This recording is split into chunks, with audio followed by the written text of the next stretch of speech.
Wail and cry, for the day of the Lord is at hand.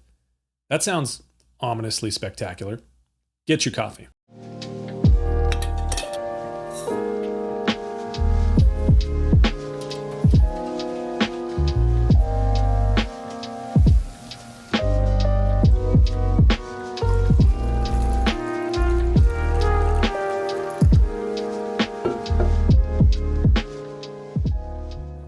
When I have taught the prophetic books of the Bible like Isaiah and Jeremiah in the past, I have taught my students to be aware of what I call prophetic landmarks. Landmarks are recognizable objects, natural or artificial, that help you to orient yourself, to determine your location, and to navigate.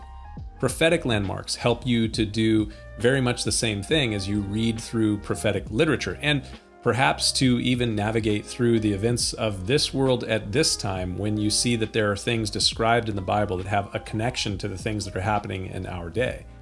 What does a prophetic landmark look like? Well, they are marks that show up numerous times, repeatedly, in the scriptures and are connected to a number of different things. For instance, in Isaiah chapter 13 and a number of other places in the scriptures, we read words like the sun will be darkened and the moon will not cause its light to shine. Those words, or very similar words, are found in Isaiah chapter 13, but they're also found in passages like Amos chapter 8 and Matthew 24, Mark 13, Revelation chapters 8 and 9. Those words are a prophetic landmark. They signal another important landmark. They're connected to what is called the day of the Lord in Scripture. What is the day of the Lord? Well, it's a prophetic landmark that points to any time that God reaches into the realm of humanity for judgment. It is associated with things like God's vengeance. We read of destruction from the Almighty, wrath, recompense, fierce anger, and of course, judgment. Many times when Christians of a certain late Protestant variety hear the day of the Lord, they think of what might be termed as the great and awesome or the great and terrible day of the Lord. Those words come from the prophet Joel. Again, listen to the prophetic landmarks as I read this verse from Joel chapter 2, verse 31.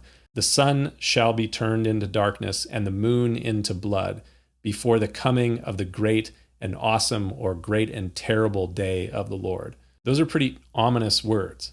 But while many Christians believe in a coming great and terrible day of the Lord, when we come across the day of the Lord, or the sun being darkened and the moon not giving her light, these landmarks of prophecy in the Bible, it doesn't have to be speaking about that future great and terrible day of the Lord. Again, the day of the Lord in general is any time that God reaches into the realm of humanity for judgment. And in the case of Isaiah chapter 13, it is primarily speaking of a day of the Lord, dealing with God's vengeance upon the Babylonians through the Medes or the Medo-Persian Empire.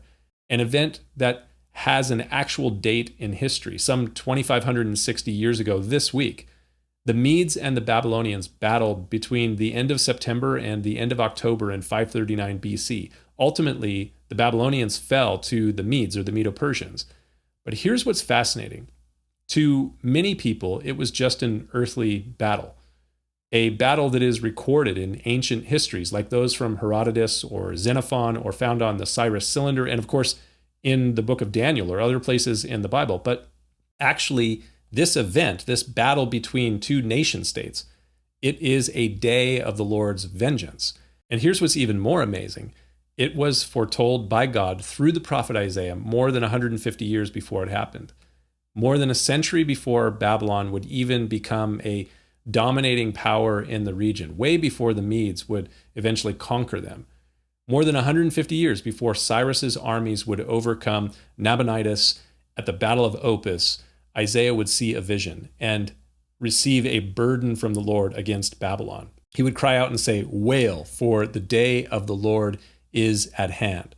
The Lord of hosts, the Lord of armies, he gathers an army for battle. And what is the army that the Lord is gathering together for battle? It's not some angelic host that's gathered together.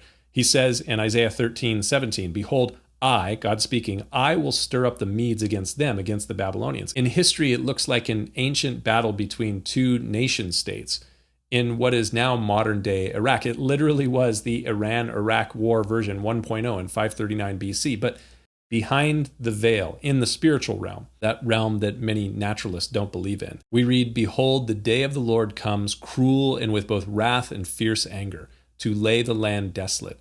And he, God, will destroy its sinners from it. For the stars of heaven and their constellations will not give their light," prophetic landmark. "The sun will be darkened in its going forth. The moon will not cause its light to shine." Again, prophetic landmark. "I will punish the world for its evil and the wicked for their iniquity. I will halt the arrogance of the proud, and I will lay low the haughtiness of the terrible. I will make a mortal more rare than fine gold, a man more than the golden wedge of Ophir. Therefore I," God says, "will shake the heavens, and the earth will move out of her place, in the wrath of the Lord of hosts, and in the day of his fierce anger. Behold, I will stir up the Medes against them," against the Babylonians, "who will not regard silver, and as for gold, they will not delight in it." They're not going there to try and take a spoil. "Also, their bows, their weapons of war, will dash the young men to pieces, and they will have no pity on the fruit of the womb. Their eye will not spare children, and Babylon, the glory of kingdoms, the beauty of the Chaldeans' pride, will be as when God overthrew Sodom and Gomorrah. It shall never be inhabited, nor will it be settled from generation to generation." Prophetic landmarks, so that you can orient and navigate through history and also through our times. Something to think about. We'll see you next time.